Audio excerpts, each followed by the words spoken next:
अब हम next chapter की तरफ चलते हैं। लाइट में हम अगला चैप्टर पढ़ते हैं। हमने लाइट की प्रॉपर्टीज के बारे में थोड़ा सा डिस्कस कर लेते हैं। तो लाइट की प्रॉपर्टीज के बारे में डिस्कस कर लेते हैं कि आखिर लाइट की कितनी तरीके की प्रॉपर्टीज होती है, क्या क्या करती है।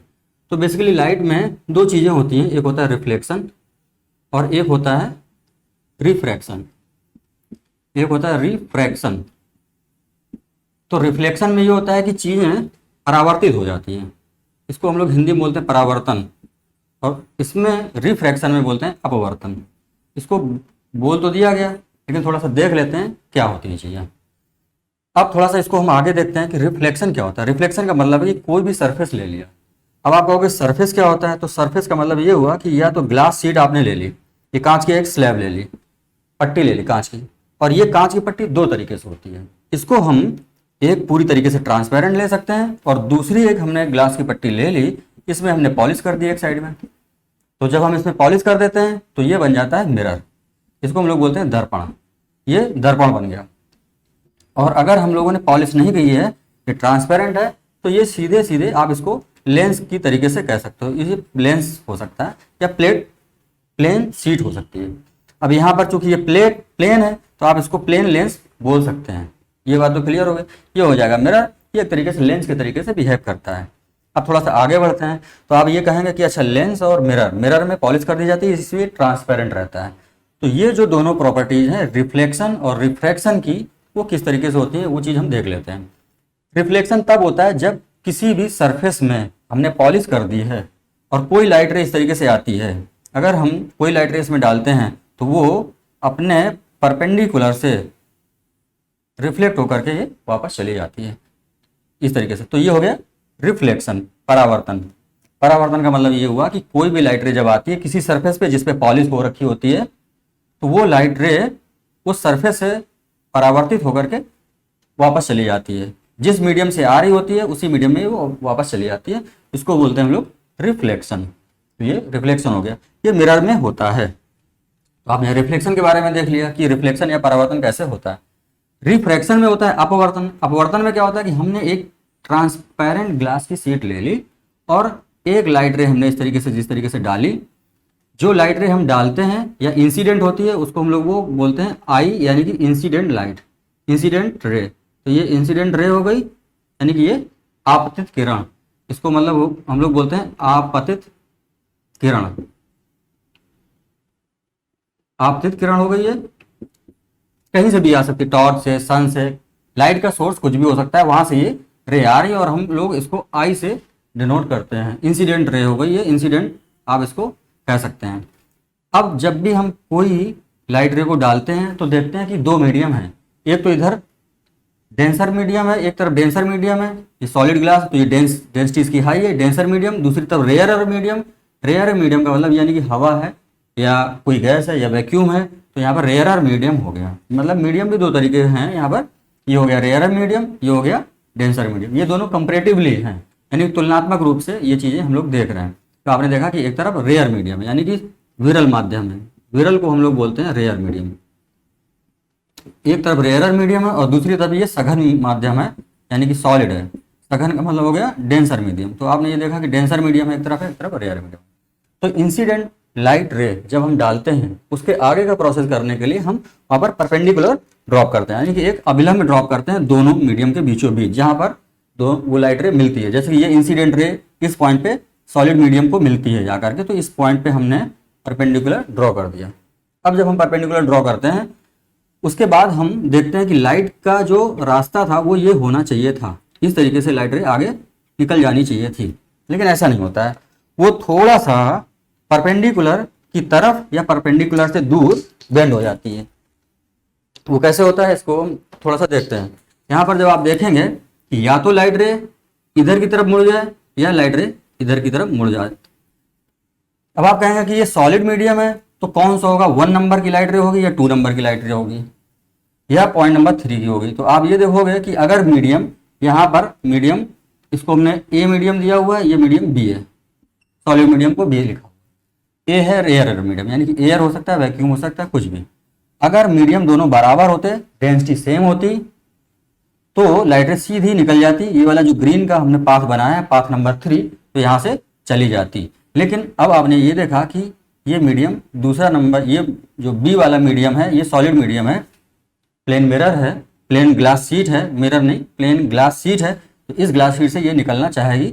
अब देखो इस ग्लास शीट पे जैसे ही लाइट रे जाती है तो उसकी स्पीड कम हो जाती है, उसकी स्पीड कम हो जाती तो ये क्या करेगा कि परपेंडिकुलर की तरफ थोड़ा सा बेंड हो जाएगी।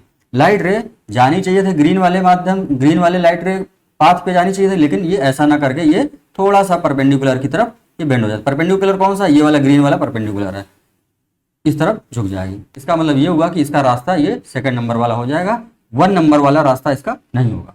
तो इससे ही आप ये पता चलता है कि जब भी कोई भी लाइट रे रेयर मीडियम से डेंसर मीडियम की तरफ जाती है तो वो अपने परपेंडिकुलर की तरफ झुक जाती है, और परपेंडिकुलर की तरफ झुक जाती है, उसके साथ ही साथ उसकी स्पीड भी कम हो जाती है। जैसे जैसे डेंसिटी बढ़ती जाती है, हम लोगों ने बात करी थी कि लाइट रे की स्पीड कम होती जाती है, तो यहाँ पर बी वाले मीडियम में ग्लास शीट पे लाइट की स्पीड कम हो जाएगी और वो परपेंडिकुलर की तरफ बेंड हो जाएगी। इसके बाद ये पाथ नंबर 2 से बढ़ते हुए आगे चली जाएगी। अब आप कहोगे कि अच्छा ये तो ठीक है, पाथ नंबर 2 से तो आगे जाएगी, तो क्या जब इस वाले सरफेस से, ये सरफेस ऊपर वाला था और नीचे वाला था, दोनों में एक ही तरीके से सीधे निकलती हुई चली जाएगी? तो ऐसा नहीं है। थोड़ा सा हम इसको आगे देखते हैं कि आगे आखिर इसका होता क्या है। हम यहाँ पर ये बनाते हैं कि इसको थोड़ा सा हमने मोटी ग्लास स्लैब बना दी, इस तरीके से ग्लास स्लैब को हमने बना दिया है। अब आप देखते हैं कि ये वाली जो लाइट रे थी यहाँ तक पहुँच चुकी है। इसके बाद जब हम देखेंगे कि इस तरफ है रेयरर मीडियम, ये है डेंसर मीडियम, क्योंकि ये ग्लास स्लैब थी। आपको ये मालूम कि जब भी हम दो मीडियम, एक मीडियम से दूसरी मीडियम में जाते हैं तो हमें परपेंडिकुलर ड्रॉ करना है। परपेंडिकुलर फिर से हमने ये ड्रॉ किया इस पॉइंट पर, क्यों? क्योंकि इधर है डेंसिटी ज़्यादा, ये डेंसर मीडियम है, इधर है रेयरर मीडियम, इस पॉइंट पे हमने परपेंडिकुलर ड्रॉ कर दिया। परपेंडिकुलर ड्रॉ करने के बाद फिर से हमारी ये लाइट रे ब्लू कलर वाली जो थी उसको जाना चाहिए था सीधे इसी रास्ते पे जाना चाहिए था, लेकिन ये इस रास्ते पे जाएगी कि नहीं जाएगी ये थोड़ा सा देखते हैं। अब यहाँ तक आकर के लाइट रे खड़ी तो हो गई। अब उसको रास्ता दिखाई दे रहा है कि या तो हम परपेंडिकुलर की तरफ चले जाएं या परपेंडिकुलर से दूर चले जाएं। इसके पास फिर से दो रास्ते हैं, जैसे कि मान लीजिए हम रास्ता नंबर इसके पास में 2 बना देते हैं। एक रास्ता नंबर ये है, मान लीजिए रास्ता नंबर 4, और यहाँ पर ये इस तरीके से जा सकती है 5। अब आपको ये बताना है 5 वाला तो है टूवर्ड्स परपेंडिकुलर ये बेंड हो गई, और जो 4 वाला है ये अवे फ्रॉम परपेंडिकुलर का रास्ता इसको दिखाई दे रहा है। मतलब ये लाइट रे इस तरीके से आ रही है। फिर ब्लू कलर का हमने दिखा दिया है क्योंकि कलर का कॉम्बिनेशन अलग अलग दिखाने के लिए।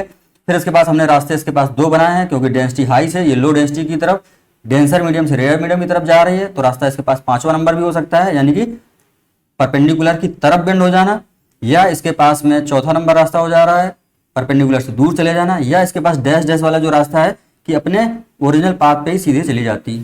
तो आपको ये तो पता है कि जब मीडियम सेम होता तब तो ये डैश डैश वाले रास्ते से चली जाती है, लेकिन यहाँ पर मीडियम सेम नहीं है, ये ज़्यादा डेंसिटी है, ये डेंसिटी कम वाला है। तो जब डेंसर मीडियम से रेयर मीडियम में आएगा तो लाइट की स्पीड तेज हो जाएगी, और वो इतनी तेज चलेगी कि ये परपेंडिकुलर से थोड़ा सा दूर चली जाएगी। तो यहाँ पर 5वें नंबर वाला रास्ता ना होकर के रास्ता नंबर 4 हो जाएगा इसका। तो इससे ये पता चलता है कि जब भी डेंसर मीडियम से रेयर मीडियम पे जाओगे तो लाइट रे परपेंडिकुलर से दूर चली जाती है। इसका अपोजिट होता है जब रेयर मीडियम से डेंसर मीडियम की तरफ जाते हैं तो लाइट रे सीधे न जाकर के परपेंडिकुलर की तरफ झुक जाती है। तो ये आपने सीख लिया कि अच्छा, तो इस वाले प्रोसेस को हम लोग बोलते हैं, इस वाले प्रोसेस को बोलते हैं हम लोग रिफ्रैक्शन। ये हो गया अपवर्तन, इस प्रोसेस को हम लोगों ने अपवर्तन बोला है। तो यहाँ पर हमने देख लिया कि ये है आपकी इंसिडेंट रे यानी कि आपतित किरण, और ये हो गई आपकी 4थे नंबर वाली जो है इसको हम लोग बोलते हैं अपवर्तित किरण। अपवर्तित किरण इसको हम लोगों ने दिया है। तो ये हो गई आपका अपवर्तित किरण या अपवर्तित रे। तो इस वाले चीज में हमने देख लिया। एक चीज और भी सवाल यहीं पर पूछा जा सकता है, उसको हम लोग कंप्लीट करते हैं। क्वेश्चन ये पूछा जा सकता है कि किसी भी मोटी ग्लास शीट पे हमने कोई लाइट रे को डाल दिया, और सवाल ये है कि जब वो दूसरे वाले सरफेस यानी कि इस वाले सरफेस से वो निकल करके आगे जा रही होगी तो वो पहले वाली लाइट रे के पैरेलल होगी या उसके परपेंडिकुलर होगी, या हम कुछ कह नहीं सकते ऐसा। तो सवाल बस ये है कि ये वाली जो लाइट रे है यहाँ से ये जो आ रही थी, जब भी सरफेस से बाहर निकलेगी अल्टीमेटली तो क्या होगी, ये पहले वाली लाइट रे के पैरेलल हो जाएगी। पहले वाली लाइट रे मतलब ये वाली जो लाइट रे थी स्टार्टिंग वाली, उसके क्या हो जाएगी, पैरेलल हो जाएगी। क्यों? क्योंकि जाना तो इसको इस वाले रास्ते से चाहिए था, डैश डैश वाले से, लेकिन ये चूंकि ग्लास स्लैब में एंट्री करती है तो परपेंडिकुलर की तरफ बेंड हो जाती है। जब ये बाहर निकलती है तो ये परपेंडिकुलर से थोड़ा सा दूर हो जाती है, लेकिन ये ओरिजिनल वाले पाथ पे तो नहीं, लेकिन ओरिजिनल वाले पाथ के पैरेलल जरूर है, समांतर चली जा रही है, आगे तक इनफाइनाइट तक ये चली जाएगी। तो एक सवाल यहाँ से ये क्लियर होता है। तो दो तीन चीज़ें यहाँ से सवाल में आपको क्लियर होती हैं। सवाल पूछा जा सकता है कि पहला तो ये है कि कभी भी कोई भी लाइट रे एक मीडियम से दूसरे मीडियम में जाती है तो लाइट की स्पीड बढ़ती या घटती है। अगर वो डेंसिटी हाई वाले मीडियम में जाती है तो हमेशा लाइट की स्पीड कम होती है। यहाँ पर देखिए लाइट की स्पीड कम हो जाएगी, यहाँ से थोड़ी सी कम हो जाएगी। फिर से जब डेंसिटी हाई वाले मीडियम से लो मीडियम में जाएगी तो उसकी स्पीड बढ़ जाएगी। एक चीज़ तो ये आपने सीख ली। दूसरा है कि अगर लाइट रे इसके पास में हम ऐसे डालते हैं तो जो फाइनल लाइट रे है वो जब इस ग्लास शीट से निकल के जाएगी तो पहले वाली लाइट रे के पैरेलल चली जाएगी। तो 2 पॉइंट यहाँ तक क्लियर होते हैं। एक जो सवाल है वो हमेशा पूछा जाता है, बड़ा इंपॉर्टेंट है, उसको देख लेते हैं कि आखिर फ्रीक्वेंसी का क्या रोल होता है, फ्रीक्वेंसी घटती है कि बढ़ती है, इसको थोड़ा सा देख लेते हैं। तो एक चीज़ याद रखिए कि कहीं पे भी किसी भी मीडियम में कोई भी लाइट रे एंट्री करती है तो उसकी फ्रीक्वेंसी कभी भी चेंज नहीं होती है। ये फ्रीक्वेंसी कैसी होती है, कांस्टेंट रहती है, यानी कि ये फिक्स रहती है, फ्रीक्वेंसी कभी भी चेंज नहीं होती है। क्या क्या चेंज होता है, अभी हमने देखा कि वेलोसिटी, लाइट की स्पीड, यानी कि लाइट की स्पीड वो जो है वो चेंज हो जाएगी, लाइट की स्पीड चेंज हो जाती है। आप अगर देखते हैं और क्या क्या चेंज होता है इसको थोड़ा सा देखते हैं। एक फार्मूला होता है V equal to frequency into lambda. यहाँ पर V है वेलोसिटी ऑफ लाइट, F है फ्रीक्वेंसी, लेमडा यानी कि वेवलेंथ। वेवलेंथ के बारे में हम लोगों ने बात करी थी कि एक कंप्लीट साइकिल चलने में, यहाँ से यहाँ तक चलने में जितनी डिस्टेंस कवर करता है लाइट, उसको हम लोग बोलते हैं लेमडा। ये वेवलेंथ है। तो वेवलेंथ और फ्रीक्वेंसी का मल्टीप्लाई करते हैं तो वेलोसिटी ऑफ लाइट आती है इन एनी मीडियम, किसी भी मीडियम में। तो आप ये देखो कि चूंकि ये फिक्स है, जब ये फिक्स है तो अगर ये चेंज हुआ तो इसको भी चेंज होना पड़ेगा।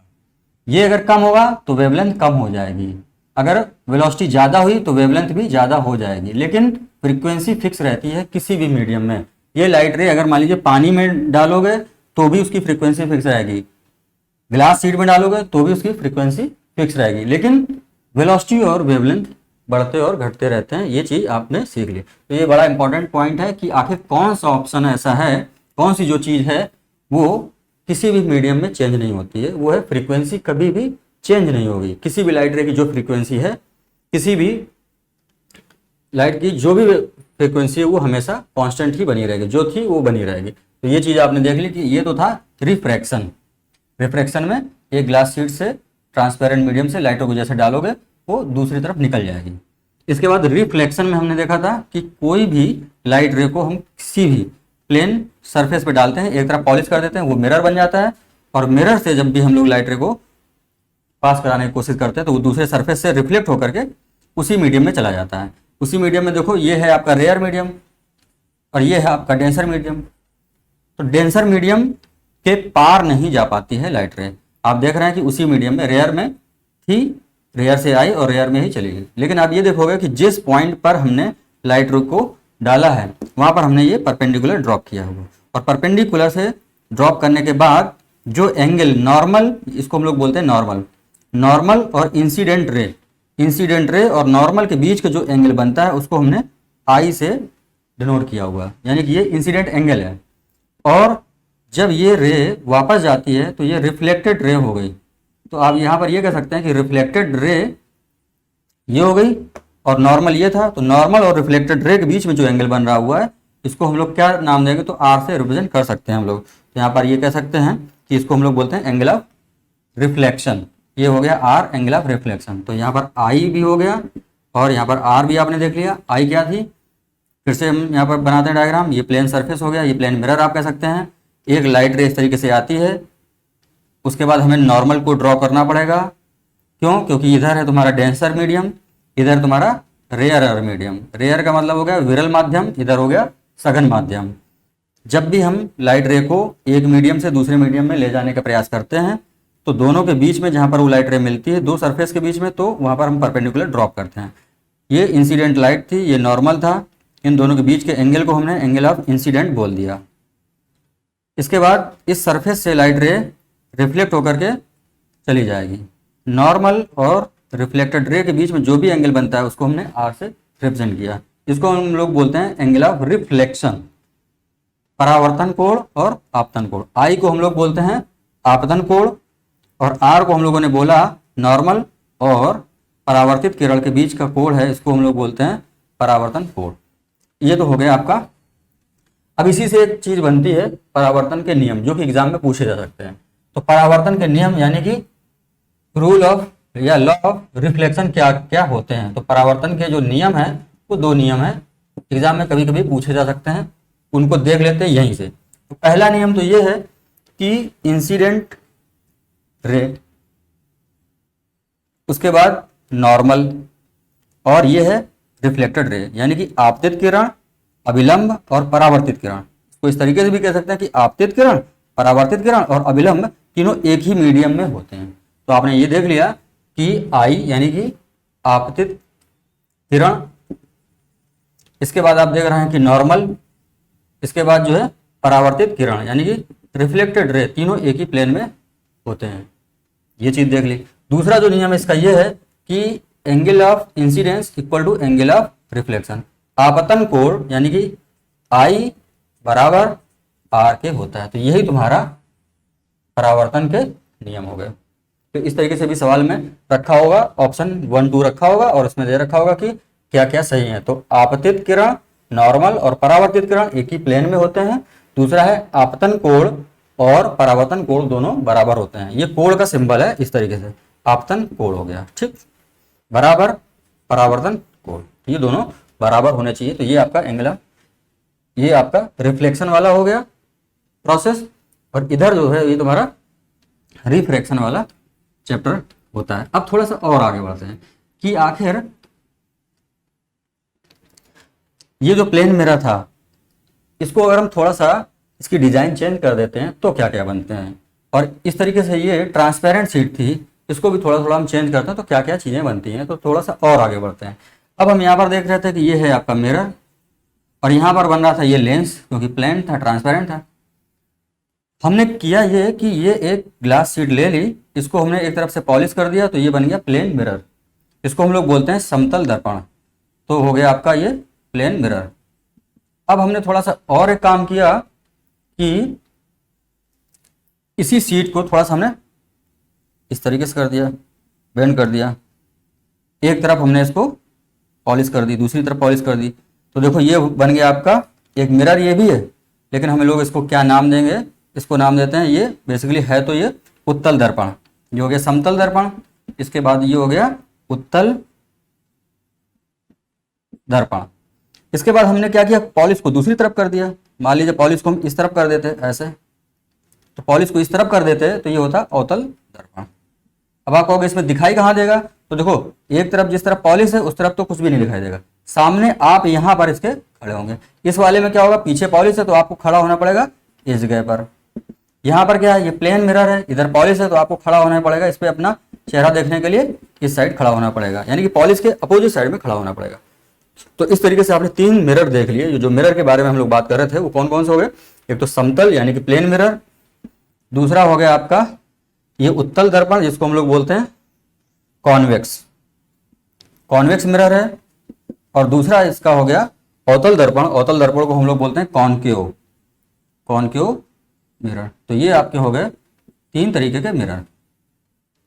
यहाँ पर आप देख सकते हैं कि जो रिफ्लेक्शन वाला प्रोसेस हमने पढ़ा था वो प्लेन में भी हो सकता है, उत्तल दर्पण यानी कि कॉन्वेक्स मिरर में भी हो सकता है, अवतल दर्पण यानी कि कॉनकेव मिरर में भी हो सकता है। ये तीनों के तीनों प्रोसेस हमें यहाँ पर देखने हैं, इन तीनों के तीनों यूज देखने हैं, क्या क्या हमारे डेली लाइफ में इनके प्रयोग होते हैं ये देखना है। अब आप कहोगे कि अच्छा ठीक है, तो आपने ये प्लेन में तो बना दिया था, अभी प्लेन में तो यहाँ पर भी बना हुआ था, तो क्या ये तीनों चीजें इनमें संभव हैं। मतलब आप ये कहेंगे कि अगर हमने सीट के पीछे साइड में, अपोजिट साइड में पॉलिश ना की तो क्या ऐसे संभव है, तो बिल्कुल संभव है। तो जब हम इसकी पॉलिश को हटा देंगे तो लेंस बन जाएगा, तो ये आपका हो जाएगा प्लेन ग्लास की सीट। जब हमने पॉलिश को हटा दिया तो ये प्लेन ग्लास की शीट बन जाएगी, यानी कि आप इसको प्लेन मिरर कह सकते हैं। तो सिंपल सी ये ग्लास शीट होती है। दूसरा, अगर हमने इसके इस तरह पॉलिश ना करी और इस तरीके का अगर हमने कॉम्बिनेशन किया हुआ है तो ये बन जाएगा आपका कॉन्वेक्स लेंस बन जाएगा। अब आप कहोगे कि इसको बनाया कैसे जाता है, तो इसको हम लोग थोड़ा सा देखते हैं कैसे बनाते हैं। तो ये हो गया, इसको बीचों बीच से इस तरीके से पास करने वाली लाइन, इसको हम लोग एक्सिस बोलते हैं, अक्ष बोला जाता है। तो ये हो गई अक्ष, ये अक्ष हो गई। और ये कॉन्वेक्स लेंस, इसको हम लोग बोलते हैं उत्तल लेंस, क्योंकि ये लेंस है, ट्रांसपेरेंट है, इसलिए ये लेंस हो गया, उत्तल लेंस हो गया।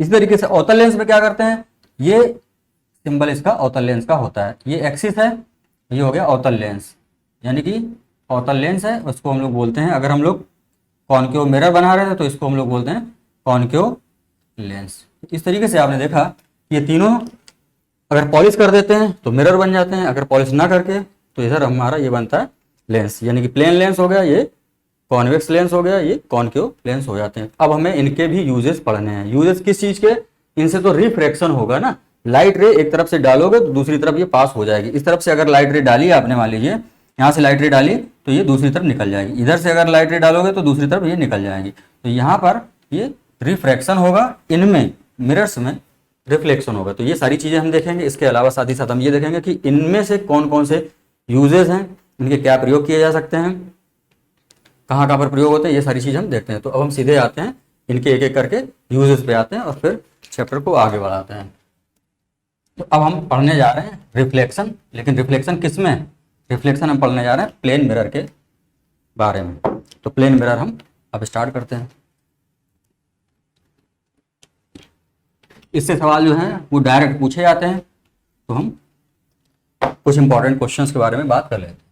तो प्लेन मिरर के बारे में आपको हम बताते हैं कि आखिर प्लेन मिरर, अभी आपने देखा कि एक ग्लास की शीट है, उसके हमने अपोजिट साइड में पॉलिश कर दी। और पॉलिश किस चीज़ की हो सकती है, या तो लेड ऑक्साइड की भी हो सकती है, लेड ऑक्साइड की भी हो सकती है पॉलिश। ये भी पूछा जाता है कि इनकी पॉलिश किसकी होती है, तो लेड ऑक्साइड की हो गई। सिल्वर की ऑक्साइड होते हैं, सिल्वर ऑक्साइड भी हमने इनकी भी पॉलिश कर सकते हैं, या सिल्वर की भी पॉलिश कर सकते हैं। तो इन चीज़ों की पॉलिश आपने, पेंट भी कर सकते हैं, तो आप पेंट का भी यूज़ कर सकते हैं। पेंट में बेसिकली जिंक ऑक्साइड यूज़ होता है, पेंट में जिंक ऑक्साइड का यूज़ होता है। तो आपने ये देख लिया कि पॉलिश किससे करेंगे। अच्छा ठीक है, अब इनमें से कुछ इंपॉर्टेंट सवाल हैं वो देखते हैं। पहला ये सवाल है कि अगर इसका ऑब्जेक्ट जो है, एक होता है ऑब्जेक्ट, एक होता है इमेज। ऑब्जेक्ट यानी कोई भी वस्तु, जैसे कि मान लीजिए इस मिरर के सामने आप खड़े हुए, और इस मिरर के सामने जब आप खड़े हैं तो आप तो हो गए ऑब्जेक्ट, और जो भी इमेज बनेगी उसके पीछे कहीं पर, उसके पीछे जो भी प्रतिबिंब बनेगा उसको हम लोग बोलते हैं इमेज। तो इसको हम आई से रिप्रेजेंट कर दें और इसको ऑब्जेक्ट को ओ से रिप्रेजेंट कर दें, ये हो गया ऑब्जेक्ट। तो प्लेन मिरर के जस्ट पीछे इमेज बन रही है। सवाल ये भी पूछा जाता है कि ये तो बताओ कि इमेज तो बन गई है, सवाल क्या क्या पूछे जा सकते हैं उनको थोड़ा सा हम लिखते हैं यहाँ पर, क्या क्या पूछ सकते हैं। पहला क्वेश्चन ये पूछा जा सकता है प्लेन मिरर में कि ये बताइए, पहला क्वेश्चन ये पूछा जा सकता है कि अगर प्लेन मिरर के सामने हम 10 मीटर की दूरी पर खड़े हुए हैं, किसी भी डिस्टेंस डी पर खड़े हुए हैं, तो इमेज की डिस्टेंस कितनी होगी। तो आप ये सोचो कि ऑब्जेक्ट की डिस्टेंस जितनी भी है प्लेन मिरर से, उतनी ही डिस्टेंस होगी इमेज की प्लेन मिरर से। तो एक तो सवाल ये पूछा जाता है कि अगर मान लीजिए आप किसी भी मिरर से 3 मीटर की दूरी पर खड़े हुए हैं, तो आपकी इमेज कहाँ पर बनेगी, 3 मीटर दूरी बनेगी कि 4 मीटर दूरी बनेगी, तो डिस्टेंस आपकी 3 मीटर ही रहेगी। अगला सवाल ये पूछता है कि ये बताइए कि आपकी इमेज जो बनेगी वो मिरर के बैक साइड में बनेगी, अपोजिट साइड में बनेगी, या ऑब्जेक्ट जिस तरफ रखा उसी साइड बनेगी। तो ऐसा नहीं है, प्लेन मिरर में इमेज हमेशा मिरर के बिहाइंड ही बनती है, यानी कि ऑब्जेक्ट के अपोजिट साइड में बनती है। तो दूसरा पॉइंट, यानी कि 3 मीटर तो रहेगा ही रहेगा, लेकिन अपोजिट साइड ऑफ ऑब्जेक्ट या मिरर के जस्ट पीछे बनेगी। तो ये हुआ, इसका मतलब ये हुआ कि आपका एक सवाल ये तैयार होता है कि कभी भी किसी भी ऑब्जेक्ट की जो भी इमेज बनेगी वो हमेशा मिरर के अपोजिट साइड में बनेगी, उतनी ही दूरी पर बनेगी जितनी दूरी ऑब्जेक्ट की मिरर से है, यानी कि जितनी दूरी इस दर्पण से इस ऑब्जेक्ट की है उतनी ही दूरी पीछे साइड में बनेगा इमेज। तो ये हो गया एक सवाल। इसके बाद दूसरा क्वेश्चन ये पूछा जाता है कि ये बताइए कि ये जो इमेज बनी हुई है ये कैसी है, वर्चुअल यानी कि आभासी है। इमेज दो तरीके की होती हैं किसी भी चीज की, वो दो तरीके की होती है, उनमें से एक इमेज होती है हमेशा देखिए आभासी इमेज। आभासी को हम लोग बोलते हैं वर्चुअल। तो ये वर्चुअल इमेज हो गई, या रियल इमेज जिसको हम लोग बोलते हैं वास्तविक। तो वास्तविक इमेज भी हो सकती है, तो ये रियल इमेज हो गई। एक चीज और भी ध्यान रखो, यहां पर अगर कभी भी कहीं पे भी इमेज वर्चुअल बनी हुई है यानी कि ये हमेशा सीधी होगी, और अगर कहीं पे भी रियल इमेज बनी हुई है तो ये उल्टी इमेज बन रही होगी। ये आपको याद रखना है। उल्टी इमेज को हम लोग बोलते हैं इन्वर्टेड, और ये होती है इरेक्ट। ये चीज को बोला जाता है। तो इतना चीज आपको याद रखना है कि कहीं पे भी कोई भी अगर इमेज आभासी कही जाती है तो वो ये वर्चुअल कहा जाता है उसको, या दोनों एक ही बात है, वर्चुअल या आभासी, रियल या वास्तविक। लेकिन ये सीधी होगी तो वर्चुअल होगी, वर्चुअल है तो हमेशा सीधी होगी, ये 100% सही है। रियल होगी तो 100% ये भी सही है कि ये उल्टी ही होगी। तो यहाँ पर आप देखो कि जिस तरीके से हम मिरर के सामने खड़े हैं उसी तरीके की हमारी इमेज बनती है। इसका मतलब ये सीधी इमेज बन रही है, और सीधी इमेज बन रही है इसका मतलब ये वर्चुअल इमेज है, आभासी इमेज है। तो इस तरीके से ये चीज याद रखो। एक पॉइंट ये भी आता है कि समतल दर्पण से जितनी भी इमेज बनेगी, आप कहीं पे भी खड़े हो जाओ, यहाँ पर खड़े हो, पास में खड़े हो, 10 मीटर 100 मीटर इनफाइनाइट डिस्टेंस पे अगर खड़े भी हैं तो भी आपकी इमेज मिरर के उतने ही पीछे बनेगी, हमेशा सीधी बनेगी, यानी कि हमेशा आभासी ही होगी। तो समतल दर्पण से एक पॉइंट ये क्लियर हुआ कि कहीं पे भी हो, किसी भी समय हो, हमेशा इमेज जो बनेगी वो वर्चुअल यानी कि आभासी बनेगी और सीधी बनेगी। ये बात आपको क्लियर होनी चाहिए। तो दूसरा वाला पॉइंट आपने सीख लिया कि इमेज जो होती है वो कभी भी बनाओ वो हमेशा आभासी ही बनेगी। समतल दर्पण से हम लोग बात कर रहे हैं, आभासी का मतलब हो गया वर्चुअल बनेगी, आभासी बनेगी और सीधी बनेगी। ये दो पॉइंट आपने सीख लिए। अब तीसरी बात आती है कि ये बताइए कि हमें अपनी पूरी इमेज देखनी है। मान लीजिए आपने कहा कि सर हम तो, हमारी हाइट है 4 फीट की या 5 फीट की, मान लीजिए हाइट है आपकी 6 फीट की हाइट, मान लीजिए आपकी 6 फीट की हाइट है, तो आप ये बताओ कि इमेज की हाइट कितनी होगी। तो बस जितने आपकी हाइट है उतनी ही हाइट का इमेज आपका बनेगा। तो ये भी बिल्कुल बात सही है कि सेम हाइट की बनेगी, इसमें तो कोई बड़ी बात नहीं है, ये तो सीख गए। अब आप कहोगे ये बताओ कि मिरर कितना बड़ा ले लें, हम मार्केट जा रहे हैं और मार्केट से अगर हमें मिरर लेके आना है तो आप कितना भी खर्च कर सकते हो पैसे, लेकिन हम कितना खर्च करें कि हमारे को हमारी पूरी की पूरी हाइट इसमें दिखाई दे जाए, यानी कि इमेज हमें पूरी बननी चाहिए। तो हमेशा याद रखो कि अगर मान लीजिए आप 6 फीट के हैं तो आपकी पूरी इमेज दिखने के लिए इस मिरर का आधा होना जरूरी है। आप यानी कि 6 फीट के हैं तो आपका जो मिरर है वो 3 फीट का है, तो आपकी इमेज उसमें 6 फीट की बनेगी, यानी कि अपनी हाइट से आधा अगर हम लोग मिरर ले लेते हैं तो भी हमारी इमेज पूरी की पूरी दिखाई देगी उसमें। तो सवाल ये पूछा जाता है कि किसी भी व्यक्ति को अपनी इमेज देखने के लिए मिरर का कितना लंबा होना आवश्यक है। तो आप ये मिरर की हाइट जो है आप ये बता सकते हैं कि उस व्यक्ति की हाइट का आधा कर दो। कोई व्यक्ति मान लीजिए 5 फीट का है तो मिरर आपको लेना पड़ेगा 2.5 फीट का लेना पड़ेगा, यानी कि उस व्यक्ति की लंबाई का आधा कर दो तो मिरर की लंबाई आ जाएगी, और ऐसे मिरर की लंबाई आएगी जिसमें वो व्यक्ति अपनी पूरी इमेज देख सकता है। तो ये पॉइंट आपका ये क्लियर होता है कि मिरर की कितनी हाइट होनी चाहिए। तो आपको ये पता चल गया कि मिरर की हाइट जो है, इससे संबंधित सवाल पूछे जाते हैं कि दर्पण की हाइट कितनी होनी चाहिए, तो आपको ये भी पता चल गया। अब अगला सवाल पूछा जाता है, एक और भी है, ये बताइए, यहाँ तक तो 3 सवाल क्लियर हो गए, तो इनमें डायरेक्ट सवाल पूछे जाते हैं, तो आपको ये फैक्ट है वो याद रखो, और इसको हम लोग प्रूव भी करते हैं लेकिन उसकी जरूरत नहीं है। यहाँ पर आगे पॉइंट आता है कि अगर हम मान लीजिए आप दौड़ने में माहिर हैं, आपने कहा कि भाई हम मिरर के सामने कुछ स्पीड से दौड़ना स्टार्ट करते हैं, तो ये बताओ कि इमेज जो है वो हमें कितनी स्पीड से दिखाई देगी यहाँ पर चलते हुए। तो यहाँ पर एक चीज ये देखने को है कि जब भी हम जिस भी स्पीड से चलते हैं, यानी कि आपने कहा कि हम 3 किलोमीटर पर आवर की स्पीड से इधर की तरफ चल रहे हैं, तो इमेज भी तो इधर की तरफ चल रही होगी कुछ ना कुछ। क्यों? मान लीजिए आपने कहा कि हम कुछ दूरी यहाँ पर खड़े हो गए दौड़ करके, तो इमेज भी आपकी कुछ दूर इधर की तरफ शिफ्ट हो जाएगी। सवाल ये पूछा जाता है कि आप ये बताओ कि आपकी स्पीड 3 किलोमीटर पर आवर के हिसाब से है, तो आपको ही मिरर कितनी स्पीड से दिखाई देगा चलता हुआ। तो मिरर तो भाई रेस्ट पर है, तो मिरर की तो कोई बात नहीं हो सकती है, मिरर रेस्ट पर है, ठीक है, अब आप कहेंगे कि ये बताइए कि फिर इमेज की क्या बात है। तो इमेज जो है वो चलती हुई इधर की तरफ आती हुई दिखाई देगी। आप इस साइड से चल रहे हैं मिरर की तरफ, ये इमेज इस साइड से चलती हुई नजर आएगी। आप देखोगे कि इसकी भी स्पीड 3 किलोमीटर पर आवर के हिसाब से इस तरफ शिफ्ट हो रही होगी, यानी कि इमेज भी 3 किलोमीटर पर आवर से मिरर की तरफ शिफ्ट हो रही होगी। तो सवाल यहाँ पर जो पूछा जाता है वो बिल्कुल सिंपल और डायरेक्ट सवाल पूछा जाता है कि जो व्यक्ति यानी कि आपको ये इमेज कितनी स्पीड से चलती हुई दिखाई देगी। तो यहाँ पर मैथमेटिक्स का रिलेटिव फॉर्मूला होता है रिलेटिविटी का, कि जब भी दो ऑब्जेक्ट एक ही तरफ आ रहे होते हैं, अपोजिट डायरेक्शन में बेसिकली चल रहे होते हैं, तो उनकी स्पीड जुड़ जाती है। यानी कि 3 से ये आ रहा है, 3 से ये आ रहा है, तो इस व्यक्ति को 6 किलोमीटर पर आवर की स्पीड से ये इमेज इस तरफ चलती हुई दिखाई देगी।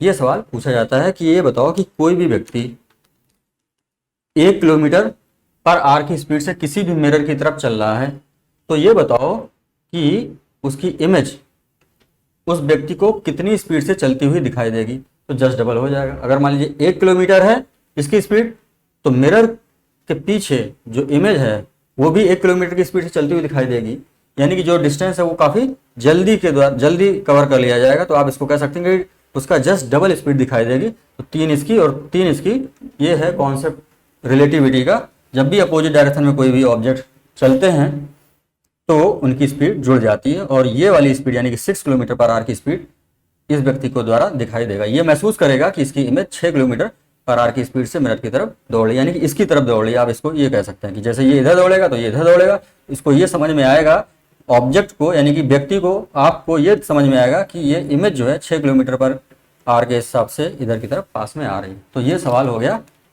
स्पीड से संबंधित, यानी कि इमेज की जो स्पीड है उससे संबंधित सवाल आपको पूछा जाता है। तो ये 4 पॉइंट बड़े इंपॉर्टेंट है, ये आप याद रखना है। अब इसके तमाम सारे यूज हैं, प्लेन मिरर के यूज तमाम सारे, तो उनमें से यूज हम लोग देख लेते हैं। पहला यूज तो आपने देख लिया कि भाई हम सुबह देखते हैं तो मिरर आईना देखने का काम आता है, भाई कपड़े सही से पहने कि नहीं पहने, इसके लिए यूज करते हैं। बाल ठीक करने के लिए यूज करते हैं। इसके बाद हम दूसरा जो यूज होता है उसके बारे में बात करते हैं। दूसरा यूज होता है, ये तो हमारे हो गए कुछ फैक्ट। अब हम इसके यूज के बारे में बात कर लेते हैं। तो इसके जो प्रयोग हैं वो 3 प्रयोग तो बड़े इंपॉर्टेंट हैं, जो कि एग्जाम में 2 पूछे जाते हैं। पहला तो है डेली लाइफ में हम लोग मिरर का यूज करते हैं, डेली लाइफ में तो पता ही है। दूसरा है पेरिस्कोप में इसका यूज किया जाता है। पेरिस्कोप क्या होता है इसके बारे में बात कर लेते हैं। तीसरा है क्लाइडियोस्कोप में इसका यूज किया जाता है। ये 3 चीजें हैं। तो एग्जाम में पेरिस्कोप वाला बड़ा इंपॉर्टेंट है, ये पूछा जाता ही जाता है। जब भी पूछा जाएगा तो पेरिस्कोप में पूछा जाएगा। पेरिस्कोप होता क्या है इसको हम लोग थोड़ा सा देख लेते हैं। पेरिस्कोप क्या होता है, पनडुब्बी में ये लगा होता है। इसको थोड़ा सा देखते हैं कि पनडुब्बी में कैसे ये यूज होता है। मान लीजिए ये है समंदर, ये पानी भरा हुआ समंदर में, और पनडुब्बी के कुछ डिजाइन इस तरीके से होता है जिसको हम लोग बोलते हैं सबमरीन। ये पानी के अंदर इस तरीके से है, कुछ इस तरीके से पनडुब्बी होती है। तो यहाँ पर क्या होता है कि ये पानी के अंदर होती है, लेकिन बाहर क्या चल रहा है, मान लीजिए कोई जहाज दुश्मन का यहाँ पर ये चल रहा है, तो हम इसको देखेंगे कैसे। कोई तो इंस्ट्रूमेंट हमारे पास होना चाहिए। तो पनडुब्बी में इस तरीके का एक इंस्ट्रूमेंट होता है जिसको हम लोग बोलते हैं पेरिस्कोप। ऐसे ऐसे और इस तरीके से, और यहाँ पर जो ऑब्जर्वर होता है, डिफेंस सिक्योरिटी पर्सनल जो बैठते हैं, वो यहाँ पर बैठ करके इस चीज़ को देखते हैं कि आखिर बाहर क्या हो रहा है। तो पेरिस्कोप, ये जो इंस्ट्रूमेंट है ये पेरिस्कोप का है। इसका डिजाइन अगर हम थोड़ा सा बड़ा करके बनाएं तो कैसे बनता है वो देखते हैं। ये है पूरे का पूरा, ये पेरिस्कोप का डिजाइन है ऐसा। यहाँ पर कोई आदमी बैठ जाएगा और वो देखेगा कि आखिर क्या चल रहा है। जैसे कि मान लीजिए ये आदमी बैठ करके इसमें देखेगा, तो यहाँ से लाइट रे आती हुई दिखाई देगी। इस समंदर वाले जहाज से लाइट रे इधर इंटर करेगी और इसके अंदर रिफ्लेक्ट होकर के ये चली जाएगी। रिफ्लेक्ट कैसे हो गई, यहाँ पर आप देखोगे इस तरीके से रास्ते से ये चलते हुई, और ये लाइट रे इस व्यक्ति के आंखों तक पहुंच जाएगी और इसको ये पता चल जाएगा कि जहाज कितनी डिस्टेंस पर है वो चीज़। इसमें देखते हैं कि आखिर प्लेन मिरर का यूज कहाँ पर होता है, क्योंकि हम लोग प्लेन मिरर के यूज के बारे में बात कर रहे थे।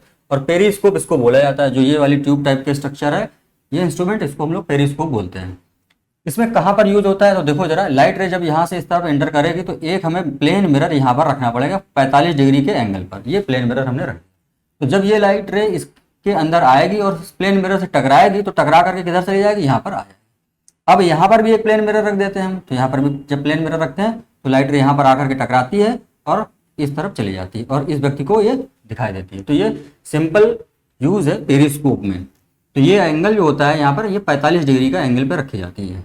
मतलब यहाँ पर आप देखोगे तो ये और ये यहाँ पर 45 डिग्री के एंगल पे ये मिरर रख दिया जाता है और इस तरीके से लाइट रे आती है, रिफ्लेक्ट होती है। तो 2 बार रिफ्लेक्ट होती है, एक बार यहाँ पर रिफ्लेक्ट होती है, एक बार यहाँ पर रिफ्लेक्ट होती है और इसके बाद सीधे आंखों तक जाती है और व्यक्ति को पता चल जाता है कि आखिर जहाज कितनी डिस्टेंस पर है, वो कैलकुलेट कर लिया जाता है। तो ये हो गया पेरिस्कोप में। कैलेडियोस्कोप क्या होता है, इसको थोड़ा सा देख लेते हैं। बेसिकली ये बच्चों को खेलने के लिए दिया जाने वाले खिलौना है। तो खिलौने में क्या होता है, इसको देखते हैं। तो खिलौने में इस तरीके से होता है कि ये 3 प्लेन मिरर ले लिए जाते हैं। 3 प्लेन मिरर ले लिए जाते हैं और उनको इस तरीके से डिजाइन कर लिया जाता है। एक प्लेन मिरर ये हो गया, दूसरा प्लेन मिरर ये हो गया, तो इसको हमने ऐसे जोड़ लिया। तीसरा भी प्लेन मिरर होगा, उसको हम इसके ऊपर ऐसे रख देंगे। तो इसका स्ट्रक्चर जो बनेगा वो कुछ इस तरीके से बनता है। उसको हम देखते हैं। प्लेन मिरर एक हमने ये ले ली सीट, दूसरी सीट भी ले ली और तीसरी भी सीट ले ली। इनको हमने तीनों को आपस में इस तरीके से जोड़ा कि वो कुछ इस तरीके से स्ट्रक्चर इसका बनता है, ट्रायंगल। मतलब एक ये 3 सीटें इसमें हमने जोड़ दी हैं। एक सीट नंबर ये है, ये वाली सीट है, दूसरी सीट इसके पीछे है जो चल रही है, तीसरी सीट ये नीचे वाली है।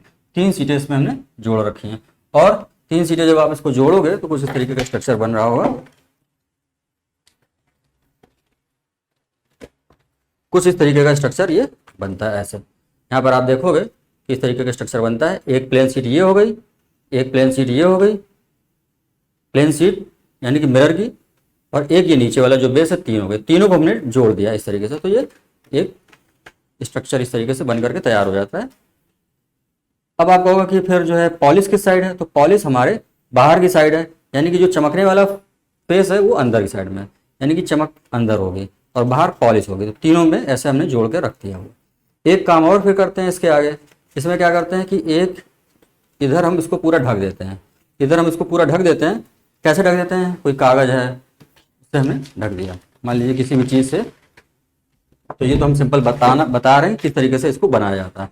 तो इसको हमने फिर क्या किया, इसको इस तरीके से ढक दिया और यहाँ पर हम इसको ढक देते हैं।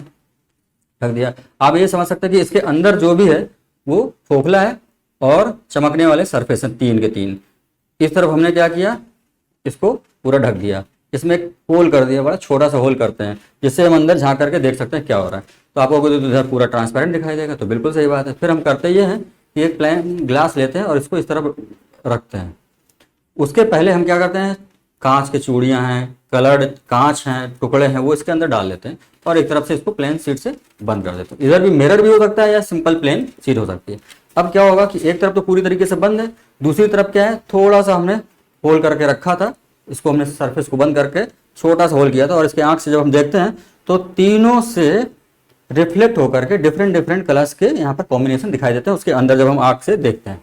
तो यही कैलेडियोस्कोप है, बच्चों को खेलने के लिए ये दिया जाता है। तो यहाँ पर आपने देखा कि प्लेन मिरर का यूज हो रहा था। हम लोग यूज देख रहे थे कि प्लेन मिरर के क्या क्या यूज होते हैं, इसके यूज हम लोग देख रहे थे। तो प्लेन मिरर के यूज देख लिया आपने, 3 प्लेन मिरर यहाँ पर हमने यूज किया है और इसको हमने बनाया क्या, बच्चों को खेलने के लिए कैलेडियोस्कोप इसको बोला जाता है। तो कैलेडियोस्कोप में भी इसका यूज किया जाता है।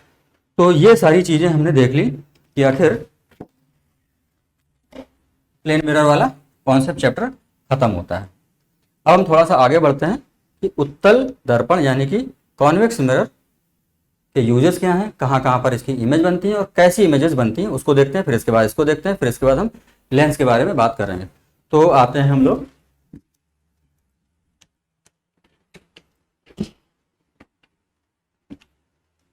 Convex mirror. तो कॉन्वेक्स मिरर के बारे में हम लोग देख लेते हैं, या आप इसको कह सकते हैं भाई उत्तल दर्पण। उत्तल दर्पण, ये दर्पण बनाए कैसे जाते हैं, पहले तो हम इसको देखते हैं। इस तरीके से अगर हम लोग गोलाकार बनाए जाते हैं, इसको बनाने के लिए क्या करते हैं हम लोग, एक हेमिस्फीयर ले लेते हैं। खोखला, अगर मान लीजिए हमने गोला ले लिया, खोखला है, ट्रांसपेरेंट भी है, खोखला भी है। हमने क्या किया, इसको कट कर लिया। वैसे तो आप देखोगे कि इसका सेंटर कहीं पर होगा और ये कोई एक्सिस है जिसको हम लोग अक्ष बोलते हैं, इसका सेंटर होगा, केंद्र होगा। यहाँ से यहाँ तक की अगर हम लोग बात करें तो ये रेडियस होगी, यानी कि त्रिज्या जिसको हम लोग बोलते हैं, और ये त्रिज्या होगी, ये पूरा का पूरा यहाँ से यहाँ तक का, अगर देखा जाए यहाँ से यहाँ तक का, तो ये पूरा डायमीटर यानी कि व्यास हो गया। अब देखो हमने क्या किया कि यहाँ से एक कट लगाया, दूसरा कट ऐसे लगाया, और बीच का जितना भी गोला था इसको हमने हटा दिया। हटा करके इन दोनों को पास पास लेकर के आ गए, पास पास लेकर के आ गए। अब ये देखो कि दो, एक सरफेस तो ये हुआ ट्रांसपेरेंट सरफेस है, ये यहाँ पर देखो दूसरा ट्रांसपेरेंट सरफेस, ये दो सरफेस आपको मिल गए, दोनों ही ट्रांसपेरेंट सरफेस है। हमने क्या किया कि मान लीजिए इस सरफेस को ही केवल लिया और इसके इस साइड में हमने पॉलिश कर दी, तो ये बन करके आपका तैयार हो गया। इस साइड से अगर हम पॉलिश कर देंगे तो दूसरी तरफ तो चमक वाला सरफेस तैयार हो जाएगा, और ये बन करके तैयार हो जाएगा कॉन्वेक्स मिरर। वही हाल यहाँ पर भी कर सकते हैं, यहाँ पर पॉलिश कर दी, जब हम इस तरफ पॉलिश कर देते हैं तो बाहर चमकीला सरफेस इस तरीके से कुछ हो, एक तरफ पॉलिश हो, दूसरी तरफ चमकीला वाला सरफेस हो, ऐसा घूमा हुआ कर्वेचर टाइप का, ये घूमा हुआ कर्वेचर, तो ये मिरर बन जाता है कॉन्वेक्स मिरर। तो ये कॉन्वेक्स मिरर की बात होगी। इसी सरफेस में हम एक चीज़ और भी कर सकते थे, जैसे कि मान लीजिए आपने ये कट किया था ऐसे, इसको हमने दूसरा पार्ट ले रखा था, हमने क्या किया कि अभी हमने इस तरफ पॉलिश कर दी थी, तो उभरा हुआ जो सरफेस है वो इस तरफ है, चमकीला सरफेस, तो ये हो गया कॉन्वेक्स मिरर यानी कि उत्तल दर्पण। पॉलिश हमने इस तरफ की थी, उभरा हुआ सरफेस जो चमकीला सरफेस है वो इस तरफ है, तो ये हो गया कॉन्वेक्स मिरर। लेकिन हम इसका उल्टा करते कि इधर पॉलिश ना करके पॉलिश हम दूसरी तरफ कर देते, इस साइड भी तो कर सकते थे पॉलिश दूसरी साइड, क्योंकि ये तो ट्रांसपेरेंट ग्लास शीट था या ट्रांसपेरेंट गोले से हमने कट किया था, तो इस तरफ अगर हमने पॉलिश कर दी तो ये वाला सरफेस अब चमकीला हो जाएगा अंदर वाला, ऐसा। यानी कि अब ये वाले सरफेस से पॉलिश कर दी बाहर, चमकीला सरफेस ये हो गया। तो दर्पण दूसरी तरीके का बन गया। इसमें और इसमें दोनों में अंतर है, इसमें जहां पर अंदर गहराई है वहां पर पॉलिश है, और बाहर जहां पर उभार है वो खाली है। इसमें उल्टा है, यहाँ पर अंदर गहराई है वहां पर खाली, वहां पर पॉलिश नहीं, पॉलिश जहां पर उभार है उस वाले जगह पर है। तो ये वाला जो दर्पण बन जाता है इसको हम लोग बोलते हैं अवतल दर्पण। दोनों ही दर्पण है, क्यों दर्पण है? क्योंकि इसमें पॉलिश की गई है। इसको हम लोग बोलते हैं कॉनकेव। आप कह सकते हैं कॉनकेव बोलने के याद कैसे रखा जाए, तो ये केव यानी गुफा टाइप का स्ट्रक्चर है, कुछ इस तरीके से, ये छोटा सा है, तो ये कॉनकेव या अवतल दर्पण हो गया। इसी तरीके से लेंस अगर हमें बनाना होता तो कैसे करते हैं, तो इसके लिए हमने क्या किया था, अभी क्योंकि ये जो हमने गोला लिया था ये एक्सिस थी, इसको हमने इस तरीके से कट किया था, ये बीच वाला पार्ट हटाया था, इस तरीके से आपने देखा कि दो ये बन करके तैयार हो गए थे ट्रांसपेरेंट ग्लास के शीट्स हैं, ठीक है। इन दोनों को अगर हमने मिला दिया तो मिलाने के लिए हम क्या करेंगे, इसको दोनों को पास पास लेके आ जाएंगे, पास लेके आओ और दोनों को जोड़ दो, तो ये बन जाएगा एक लेंस, जिसको हम लोगों ने बोला था कॉन्वेक्स लेंस यानी कि उत्तल लेंस बन चुका था। ये हमारी एक्सिस रहेगी, ये आपका बन जाएगा लेंस। लेंस कौन सा है? ये कॉन्वेक्स लेंस हो गया। अगर इन्हीं को हमने क्या किया, इस वाले ग्लास को इस साइड में जोड़ दिया आकर के, जैसे कि ये वाला हम इस साइड पे रखते हैं और ये इस साइड में रखते हैं, तो इसको हम बनाते हैं कैसे, इसको हमने इस तरफ रख दिया आकर ऐसे, और ये वाला था इसको हमने इस तरफ रख दिया और इसको हमने जोड़ दिया, तो ये जो वाला जो लेंस बन करके तैयार होगा ये कॉनकेव यानी कि अवतल लेंस बन गए। लेंस इसलिए क्योंकि ये ट्रांसपेरेंट है, और ये दर्पण क्यों है, क्योंकि ये ट्रांसपेरेंट नहीं, एक तरफ हमने इसको पॉलिश कर दिया हुआ। तो इस तरीके से आपने देख लिया उत्तल और अवतल दर्पण किस तरीके से बनाए जाते हैं, उत्तल लेंस और अवतल लेंस किस तरीके से बनाए जाते हैं, ये चीज क्लियर होती है। अब हम इनके माध्यम से जो इमेज बनती है वो देखते हैं एक एक करके, और इसके बाद इनके यूजेस क्या क्या होते हैं वो देखते हैं। तो उत्तल दर्पण के बारे में हमने बात करी थी, तो उत्तल दर्पण पहले हम बनाते हैं। ये हो गया आपका उत्तल दर्पण, इसकी ये हो गई एक्सिस, इसका कहीं ना कहीं तो सेंटर रहा होगा जिससे बना था ये, तो इसको हम लोगों ने बोला इसका सेंटर, तो ये हो गया सेंटर ऑफ कर्वेचर। आप कहोगे कि सेंटर ऑफ कर्वेचर इस तरफ ही होता है केवल, तो एक सेंटर ऑफ कर्वेचर इसका दूसरी तरफ भी हो सकता है। वो कैसे होता है, जैसे मान लीजिए ये वाला सरफेस था, इसका सेंटर ऑफ कर्वेचर कहाँ पर, यहीं पर कहीं पर होगा, अगर ये पास पास रहा होगा तो आपने ये देख लिया। इसके बाद जो फोकस होता है वो ये पोल है, पोल को पी से रिप्रेजेंट करता है, ये सेंटर ऑफ कर्वेचर है, यानी कि पोल से सेंटर ऑफ कर्वेचर की डिस्टेंस जो होती है वो रेडियस के बराबर होती है आर। यहाँ से यहाँ तक की जो डिस्टेंस है वो रेडियस होती है, उसी को हम लोग आर भी बोलते हैं। इसके बाद रेडियस का आधा कर दो, यानी कि पोल और सेंटर के बीचों बीच एक पॉइंट हम लोग लेते हैं, उसको बोलते हैं फोकस एफ। यहाँ पर आप ये कह सकते हैं कि रेडियस में दो फोकस हो सकते हैं, यहाँ से यहाँ तक की डिस्टेंस और यहाँ से यहाँ तक की डिस्टेंस, आप ये कह सकते हैं। तो ये हो गए 2 टाइम्स फोकस, यानी कि r/2 इक्वल टू फोकस, यानी कि जो फोकल डिस्टेंस है वो इतनी फोकल डिस्टेंस है, पोल से लेकर के फोकस तक की डिस्टेंस को हम लोग बोलते हैं फोकल डिस्टेंस। और ये त्रिज्या त्रिज्या इतनी त्रिज्या है उसका आधा होता है, तो r/2 equal to focal distance. तो एक फार्मूला है ये, वैसे जो पूछा नहीं जाएगा आपसे, लेकिन तब भी आपने ये समझ लिया कि अच्छा ऐसी भी चीज हो रही है। तो आपने ये देखा कि सेंटर और पोल के बीच में एक क्या होता है, ये फोकस होता है। सेंटर और पोल के बीच में जो इसके इस साइड में जो भी लोकेशंस होंगी, जो भी पॉइंट होंगे, वही इसके इस साइड भी होंगे। तो इसलिए हमने पोल के इस साइड फोकस भी बनाया और पोल के इस साइड हमने सेंटर भी बनाया है। तो आपने ये चीज देख ली। हम यहाँ पर कॉन्वेक्स मिरर के बारे में बात कर रहे थे। अब देखो जरा, इनमें हम इमेज के बारे में बात कर लेते हैं कौन कौन सी। ये हम हटा देते हैं क्योंकि इससे कंफ्यूजन ना क्रिएट हो। आपने देखा कि अच्छा ये मिरर रखा हुआ था, इसके इस तरफ पॉलिश थी और ये कॉन्वेक्स मिरर हो गया। अब देखते हैं कि कैसे ऑब्जेक्ट कहाँ पर रखा जाए और इमेज कहाँ पर बनेगी। फिर हम ये देखते हैं कि कौन कौन चीज़ें इसमें इंपॉर्टेंट बचती हैं। तो पहला तो हम ये देखते हैं कि कोई भी ऑब्जेक्ट अगर हम देखें तो इनफाइनाइट पे हम पहले रखते हैं। और इनफाइनाइट कहाँ पर होता है उसको रिप्रेजेंट इस तरीके से करते हैं। तो कोई भी ऑब्जेक्ट, यानी कि हमने ये तीर के निशान बना दिए और ये हमारा कोई ऑब्जेक्ट है, हम इसको ब्लू कलर का बनाते हैं। ये मान लीजिए ब्लू कलर का हमने बनाया, ये ऑब्जेक्ट है और ये हमने ऑब्जेक्ट को रखा हुआ है कहीं पे भी, हमने दूर एक इनफाइनाइट पे हमने रख दिया है। अब हम इनफाइनाइट पे रखते हैं जब, तो उससे कोई ना कोई लाइट रे हम इस तरीके से डालते हैं और इस सरफेस पे ये लाइट रे आकर के टकराती हैं। इस सरफेस से जब टकराती हैं तो हम ये देखते हैं कि आखिर टकरा करके ये जाएंगे कहाँ पर। आप ये देखोगे कि ये टकरा करके यहाँ पर फिर से रिफ्लेक्ट होने की कोशिश करेगी। जब रिफ्लेक्ट होने की कोशिश करेगी तो ऊपर चली जाएगी। लेकिन आप ये बताओ कि रिफ्लेक्ट होकर के जाने के लिए हमें परपेंडिकुलर भी तो ड्रॉ करना पड़ेगा। तो आप ये देखो कि सेंटर से जब भी हम कभी भी ऐसे कोई भी लाइन ड्रॉ करते हैं सरफेस पे, किसी भी सर्किल के सेंटर से सरफेस पे किसी भी पॉइंट पे हम लाइन को ड्रॉ करते हैं, वो हमेशा परपेंडिकुलर होती है इस पॉइंट के। यहाँ पर भी ये परपेंडिकुलर, ये सब परपेंडिकुलर ही है। तो आप इस सेंटर से जब भी यहाँ पर एक लाइन ड्रॉ करेंगे तो ये परपेंडिकुलर हो जाएगी, यानी कि ये वाली जो लाइट रे, इंसिडेंट लाइट रे आ रही थी, वो रिफ्लेक्ट होकर के इसके बाहरी बाहर ऐसे जाने का प्रयास करेगी। तो आप ये देखोगे कि ये लाइट रे आ रही थी तो ये एंगल ऑफ इंसिडेंट हुआ, ये एंगल ऑफ रिफ्लेक्शन हुआ और ये वाली लाइट रे ऊपर की तरफ चली जाएगी। तो ये कभी आगे जाकर के मिलेगी नहीं। आगे जाकर के किससे मिलेगी, किसी से मिलेगी नहीं, इनफाइनाइट पे चली जाएगी। फिर क्या करते हैं हम, किसी भी इमेज को बनाने के लिए मिनिमम 2 लाइट रेस का होना जरूरी है। तो एक लाइट रे हमने यहाँ से डाल दी भाई, चलो यहाँ से डालते हैं, ऐसे ऐसे डाल करके रखी और ये जो है यहाँ पर आएगी, इस पॉइंट पे आए। या आप इसको इस तरीके से कह सकते हो कि एक लाइट रे हमने फोकस से डाल दी।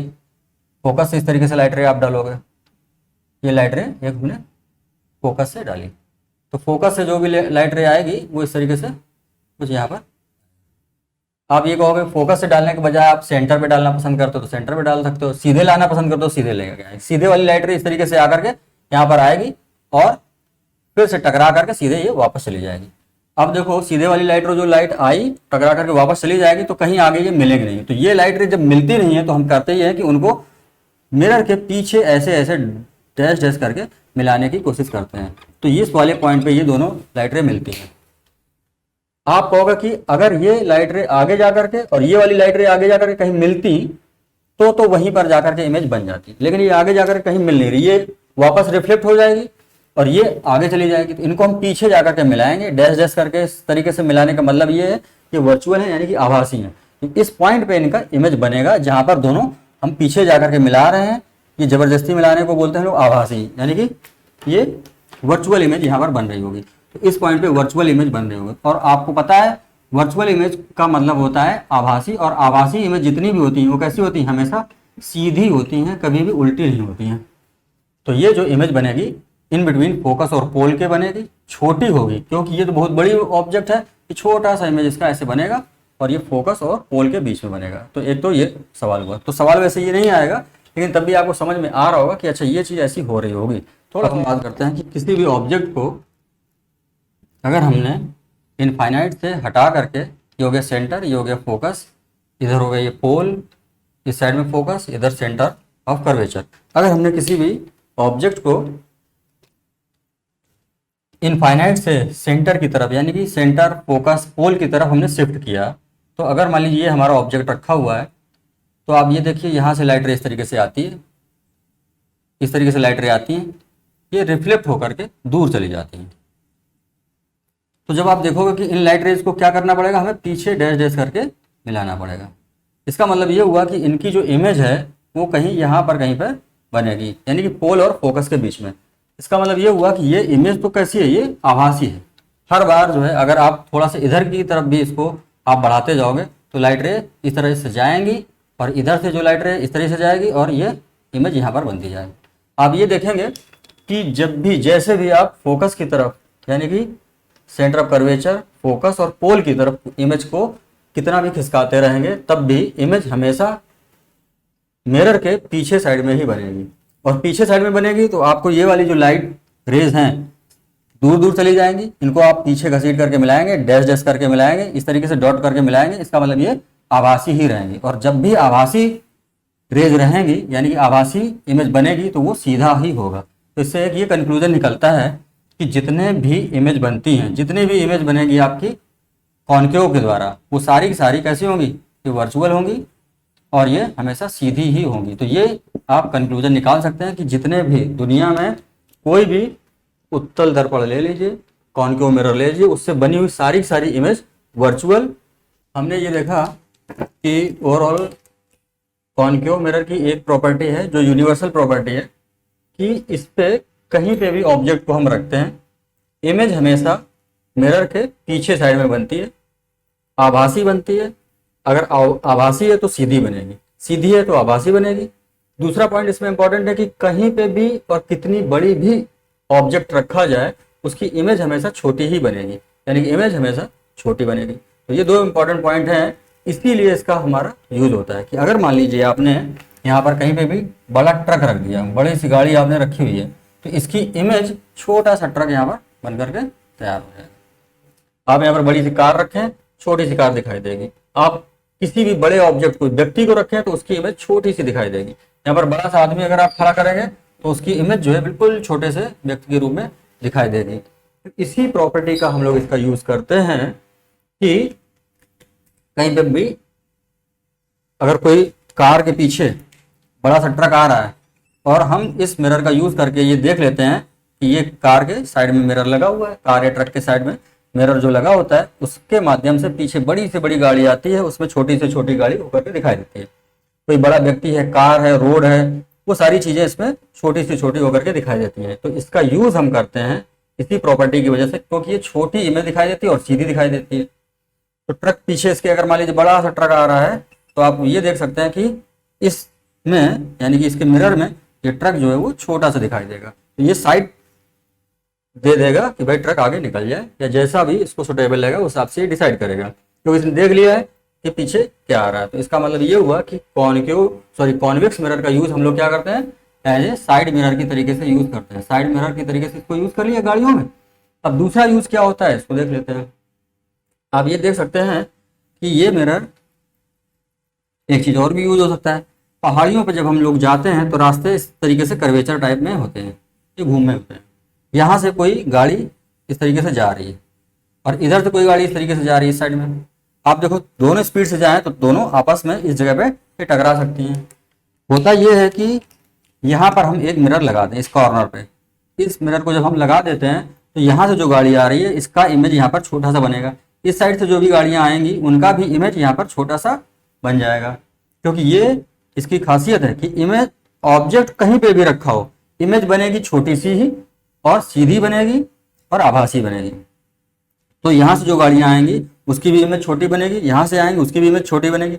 इस गाड़ी वाले को इधर से आने वाली गाड़ियों के बारे में इस मिरर से पता चल जाएगा, क्योंकि ये सारी चीजें इसमें से, ये इधर जा रहा है, इसमें ये देख पाएगा कि इधर से कोई गाड़ी आ रही है और अपनी स्पीड को ये कंट्रोल कर सकता है। उसी तरीके से ये भी अपनी स्पीड को कंट्रोल कर सकता है, वो समझ जाएगा कि इधर से कोई गाड़ी आ रही है। यानी कि पहाड़ियों पे या कर्वेचर वाले रोड पे इस मिरर का यूज होता है। तो दो यूज तो आपने देख लिए, तीसरा यूज के बारे में थोड़ी सी बात कर लेते हैं।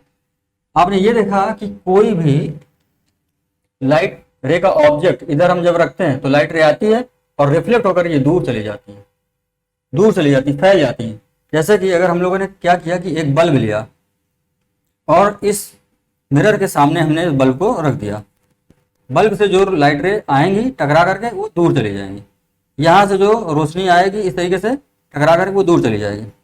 इसका मतलब ये बल्ब क्या, ये मिरर क्या करता है कि कोई भी लाइट रे को लाओगे इसके सरफेस पे, ये हमेशा क्या हो जाएंगी, फैल जाएंगी। तो इसको हम लोग डाइवर्जिंग मिरर भी बोलते हैं।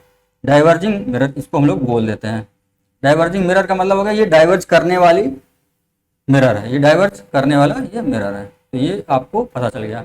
अच्छा, अब चूंकि ये लाइट रे को डाइवर्ज कर देता है तो इसको हम लोगों ने, इसका यूज हम स्ट्रीट लैंप में कर सकते हैं। स्ट्रीट लैंप में क्या होता है कि ये जो लैंप है, मान लीजिए ये सड़क है, रोड है, और ये आपका एक पोल है, और पोल पे ये लाइट लगा हुआ है, इस तरीके से लाइट रे लगी हुई है, लाइट लगी हुई है। तो आप देखते हो कि यहाँ पर एक बल्ब लगा होता है, और बल्ब से इस तरफ ऐसे ऐसे लाइट रे जाती हैं और रिफ्लेक्ट होकर के ऐसे ऐसे ऐसे ऐसे पूरे रोड पर यहाँ तक फैल जाती हैं इस तरीके से।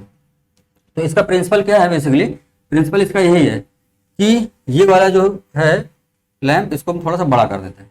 वो कुछ तरीके से हमने ऐसे कर दिया, यहाँ पर जो बना हुआ है, यहाँ पर इसका सरफेस इस तरीके से है, और इस सरफेस में आप देखोगे कि यहाँ पर अंदर पॉलिश है, अंदर पॉलिश है, और अंदर पॉलिश है। तो ये वाला जो सरफेस है ब्लू कलर का हमने बनाया है, ये हो गया आपका मिरर। कौन सा, कॉन्वेक्स मिरर हो गया। यहाँ पर हमने कहीं पे बल्ब रख दिया, इसको हमने बल्ब जब रखा तो यहाँ से लाइट रे इस तरीके से जाती है, इस पर टकराती है लाइट रे। जब टकराएगी तो क्या होगी, ये फैल जाएगी लाइट रे। यहाँ पर टकराएगी लाइट रे, फैल जाएगी। बल्ब से दूसरी अगर लाइट रे गई तो इस तरीके से लाइट रे फैल जाएगी। यहाँ से जो लाइट रे गई वो फैल जाएगी। इस तरीके से ये देखते हैं आप कि काफ़ी ज़्यादा एरिया को कवर करेगा। ये जो लाइट है वो काफ़ी ज़्यादा एरिया को कवर करेगी। तो आप देखते हैं कि बल्ब तो छोटा सा है, लेकिन इससे टकरा करके काफ़ी ज़्यादा एरिया को ये प्रकाश दे देता है। तो ये स्ट्रीट लैंप में भी हम लोग यूज़ करते हैं कॉन्वेक्स मिरर का। तो ये 3 मेजर इसके यूजेस हो गए। अब हम आगे चलते हैं। एग्जाम में ये पूछा जाएगा कि ये बताओ इसके यूजेस में सबसे पहला जो सबसे अच्छा सवाल है वो ये पूछा जाता है कि गाड़ियों के साइड में पीछे की इमेज देखने के लिए कौन सा यूज किया जाता है। तो आप ये बोलोगे कि ये उत्तल दर्पण होता है, कॉन्वेक्स मिरर होता है। उत्तल लेंस नहीं बोलोगे, अवतल लेंस नहीं है, ये लेंस नहीं। पहली बात तो ये दर्पण है। कौन सा दर्पण है, ये उत्तल दर्पण। ये पॉइंट इंपॉर्टेंट। तो इतनी सारी चीजें बस आपको, अगर कुछ भी नहीं याद होता तब भी आप याद रखो कि उत्तल दर्पण कहीं पे भी हो, इमेज हमेशा सीधी बनेगी, और सीधी है तो आभासी है, पहला पॉइंट। दूसरा ये है कि छोटी बनेगी, और छोटी बने और सीधी बने।